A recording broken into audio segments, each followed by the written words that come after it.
Assalamualaikum warahmatullahi wabarakatuh.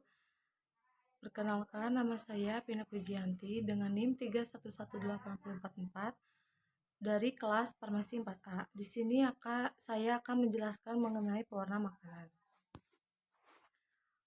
Pengertian dari pewarna makanan. Apa itu pewarna makanan? Pewarna makanan merupakan bahan pewarna secara sederhana dapat didefinisikan sebagai suatu benda berwarna yang memiliki afinitas kimia terhadap benda diwarnainya. Dan bahan pewarna makanan pada umumnya itu memiliki bentuk cair dan larut di dalam air. Bahan pewarna dan pigmen terlihat berwarna karena mereka menyerap panjang gelombang tertentu dari cahaya, sehingga berlawanan dengan bahan pewarna. Pigmen pada umumnya tidak dapat larut dan tidak memiliki afinitas terhadap substrat. Selanjutnya, tujuan dari pewarna makanan yang pertama itu dapat memberikan penampilan warna yang menarik. Lalu dapat memberikan warna makanan agar tidak pudar.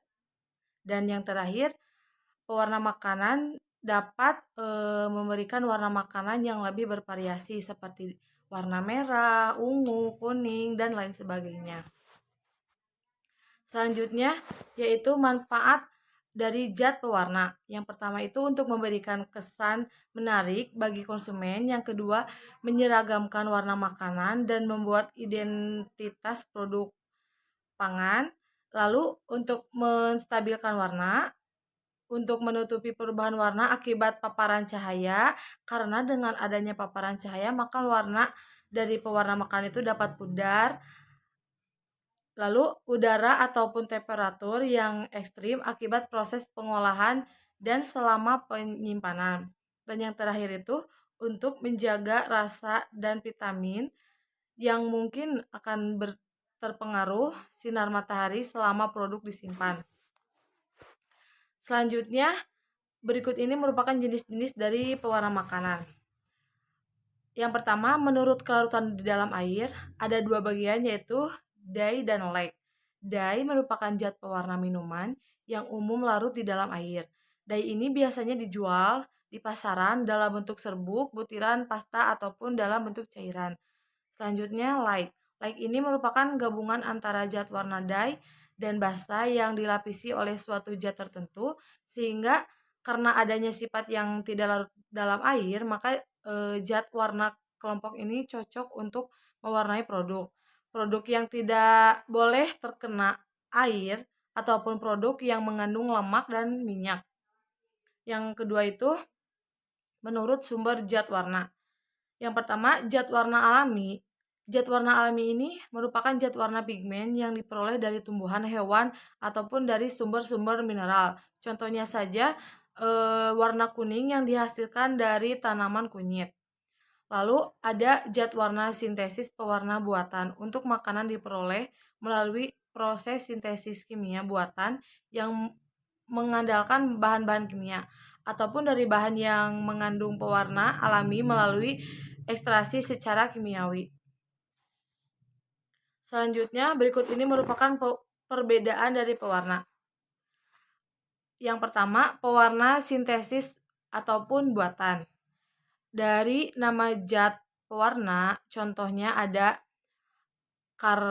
carmoisen, ada sudsen yellow, ada pars green FCF, ada bilar blue FCF. Warna-warna ini menghasilkan antara lain ada warna merah, orange, kuning, hijau, serta warna biru. Yang selanjutnya pewarna alami.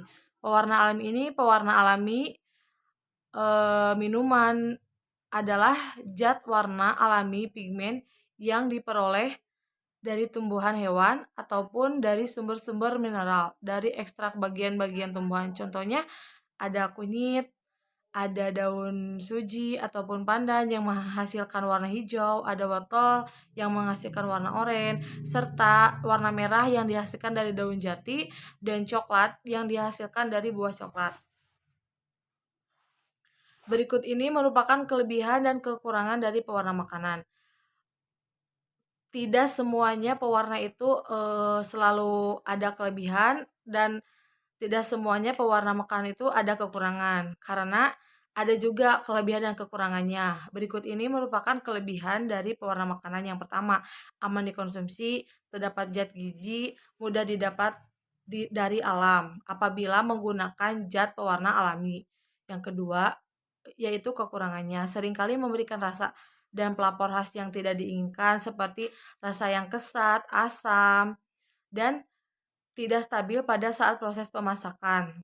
Lalu konsentrasi pigmennya rendah, stabilitas pigmen rendah, dan keseragaman warna kurang baik. Berikut ini merupakan kelebihan dan kekurangan pewarna sintetik. Yang pertama, kelebihannya itu praktis, murah, dan tahan lama karena mudah untuk didapatkan dari bahan sintetik. Selanjutnya, kekurangannya menimbulkan hiperaktivitas, menyebabkan risiko toksisitas, dan menyebabkan alergi. Apa saja sih analisis bahan makanan?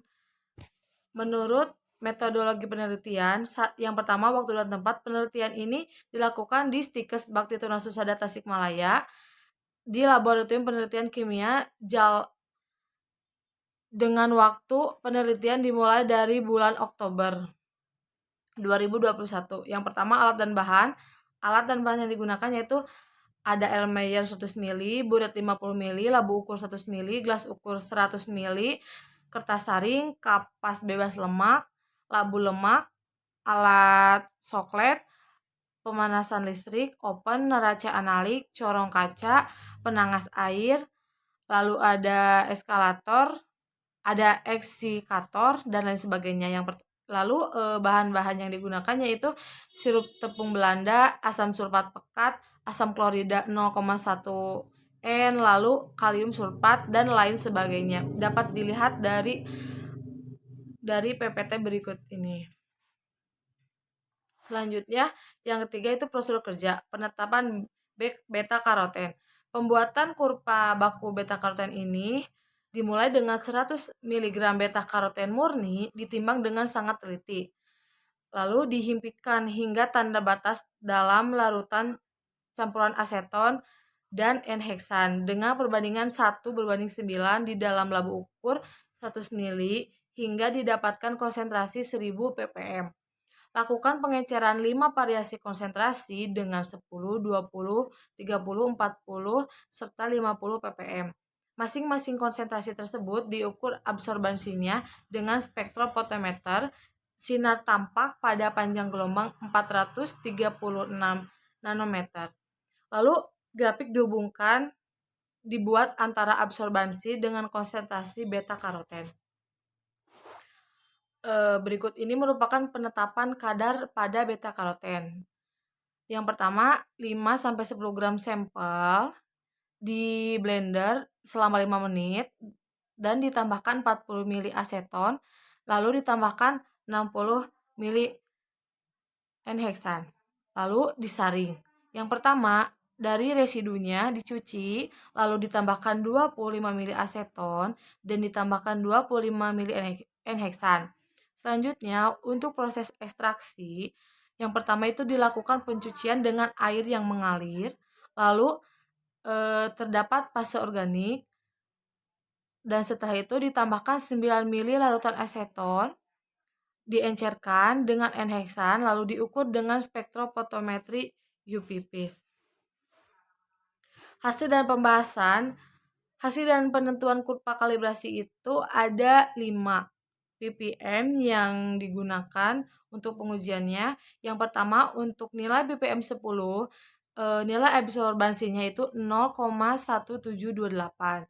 Dengan 20 ppm nilai absorbansinya 0,41 dan 30 ppm nilai absorbansinya 0,657, 40 ppm nilai absorbansinya 0,908 dan untuk nilai ppm 50 nilainya itu 1,123. Dapat dilihat grafik di bawahnya. Berikut ini merupakan hasil penetapan kadar beta karoten dalam sirup terong Belanda secara spektroskopi sinar tampak. Hasil penetapan kadar beta karoten dengan metode spektroskopi sinar tampak pada sirup tepung Belanda pada tabel berikut ini. Ada 3 sampel yang digunakan. Yang pertama itu ada sampel X. Nilai absorbansi rata-ratanya 0,483 dengan kadar beta karotennya 0,0710. Untuk sampel Y, nilai absorbansi rata-ratanya 0,249 dan kadar beta karotennya 0,0624. Untuk sampel Z, nilai absorbansi rata-rata yang didapatkan yaitu 0,252 dan kadar beta karotennya 0,0630.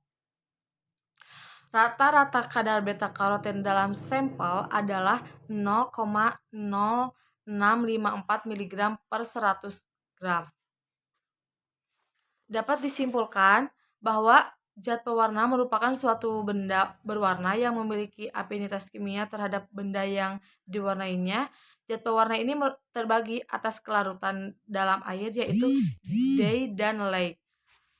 Lalu menurut sumber zat warna yaitu zat warna alami dan zat warna sintetik. Pada penelitian zat pewarna alami yang dianalisis adalah provitamin A dari sirup terong Belanda, yaitu beta karoten dengan menggunakan spektrofotometri sinar tampak.